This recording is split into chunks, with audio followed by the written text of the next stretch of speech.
Tu crois que c'est fini? T'as pas totalement tort. C'est la fin de la série, on espère qu'elle t'a plu. On vous propose un petit tuto cuisine. Comment faire des sortes de chips maison. Donc on a trouvé une recette sur internet et on l'a un peu modifiée à notre sauce. Donc tu auras besoin évidemment de pommes de terre, d'huile. Nous on a pris de l'huile d'olive basilic et c'était particulièrement bon parce que le basilic c'est bon, et du sel.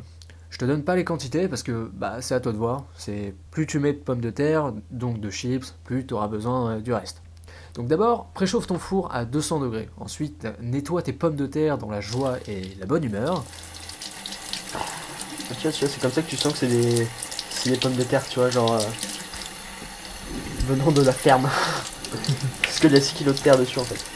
Je dois les arracher à coups d'ongles. Épluche-les ou non, c'est toi qui vois. Nous, sur les 4 pommes de terre, on en a épluché 2.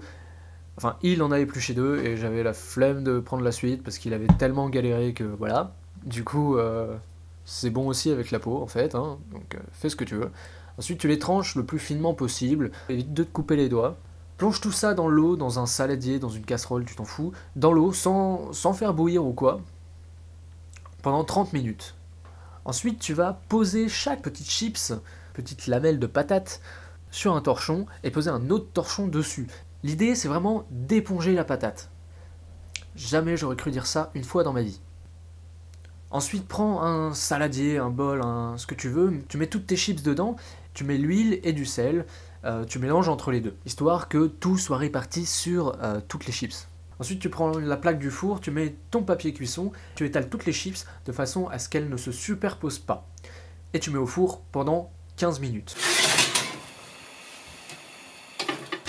Nous, à la fin des 15 minutes, on les a fait griller un peu et c'était délicieux. Éponger une patate, c'est ouf.